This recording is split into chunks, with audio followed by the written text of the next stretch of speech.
this is Mark from Über Rock Television trying to keep his face straight at this time on a Friday. It's Friday, isn't it? Yes. Aye, Friday. Seems weird to be All here. day. All day, Friday, all day. And running around interviewing people, bumping into people, and sort of making hometown-ish connections. Because sitting beside me, from the Idle Dead, is Polly. And we've discovered... Polly. With a P. And we've discovered that your dad's just up the road from Über Rock HQ. He's from Ballymena. He's from Ballymena, and yeah, I've got lots of family in Huckle, and so I'd like to go and play the Diamond Rock Club at some point if that could possibly. Derwin, hello. I'd fill it. Honestly, my family would fill that place. Probably 10 times over. Yeah. They would like to. I wrote a song when my dad passed away. I wrote a song called Travelling Man, all about him, and it's the only punk rock song I know that mentions both Ballymena and Harryville. That is some achievement.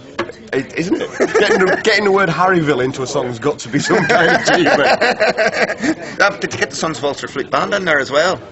No, well, I thought I'd keep it non-partisan. No marching bands. No. Well, we are on the cusp of St. Paddy's Day, so it is. Oh, we are, aren't we? We're not far. Yeah. Can we celebrate that? Oh, why not in not? Harryville, that's for sure. No, we'll keep that out of that. Let's get serious. You recently did a very special show in Uddersfield. She was only a Yorkshire lass, but she liked her Uddersfield. I feel like there's an interview we did 2 years ago we didn't talk nothing about shit, and I feel that one coming on again, but we'll not go there either. No, you did a very special show recently, a benefit show for Scott Sorry. How did you become involved in that? Well, I'm a massive Wild Arts fan, and I've been part of that kind of family, if you like. But I also tech the Main Grains, because the drummer from the Main Grains used to be in my old band Phluid, so I'm quite connected with Danny and stuff like that. We played the Hootenanny.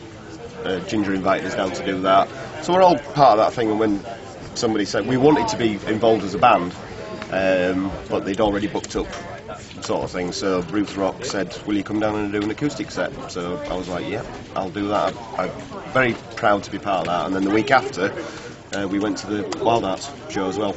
So we're, helping to raise the money for, and also, American healthcare and anything you can do to help those people out, because they've just got eat shit.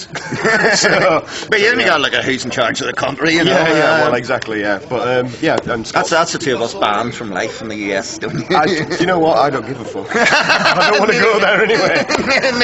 Neither do I. Well, that fucking clown's in charge. I'll stay out and get shot when they're arming teachers and shit like that. I know, anyway, I know. Have you heard his ultimate cure for preventing shootings in schools? He's just going to ban schools.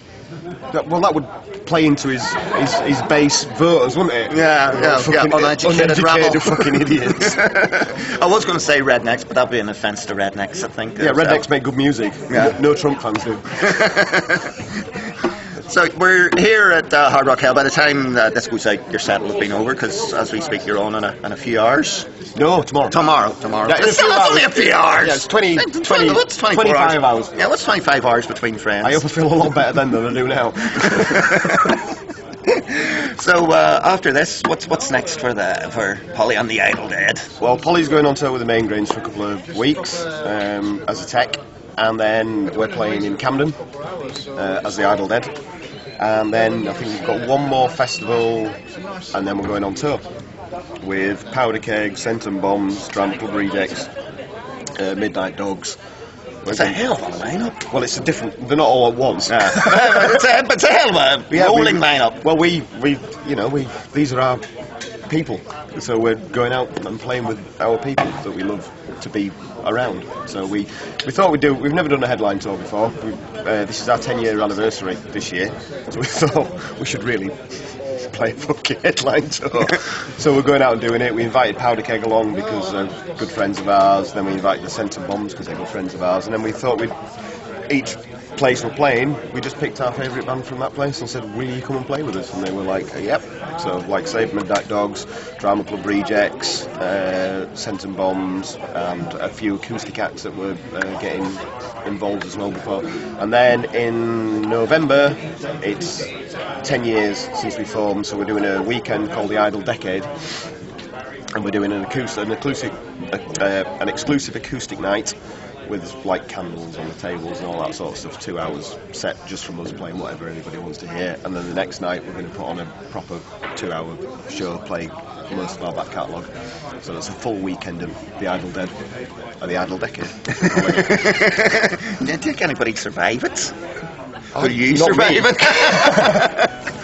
Well, we're doing it all in one place, so we don't have to move anything. Well, that's so we a just plan. have to play, go to bed, and then come back the next day. Yeah, you should do what Evil Scarecrow were going to do. They planned this world tour where they were never leaving Nottingham. I think, honestly, if you could fly people in to fly, because when we play in the rehearsal studio, we're always kind of like, God, it sounds great. But then sometimes when you're doing sound checks and stuff, it's like, that fucking sounded awful. Why don't everybody just come and watch us in our rehearsal? We could hang out with us, have a beer, chill out. Nobody has to get dressed up. Yeah, you can have the German tour on Thursday, the French tour on Friday, the Japanese tour on Saturday. Everybody's on Ryanair. Oh no, you don't want to be on Ryanair. No, you do. Nah, I can tell you some fucking stories. And a lot of musicians can tell a lot of stories about them and Sleazy Jet. Jet 2 is the one that we went to Spain last year. Last October. My mum was out there and she wanted us to go and play a gig there. So we went out for the weekend. Ryanair fucked us over twice. Charged us more coming back for guitars and... Tell you what we're going to do. You're not going to tell that story. We do a feate called Gig from Hell. You can do it as part of that. All right, okay. We'll talk about that after the chief sermon. So it sounds like it's going to be an eventful year.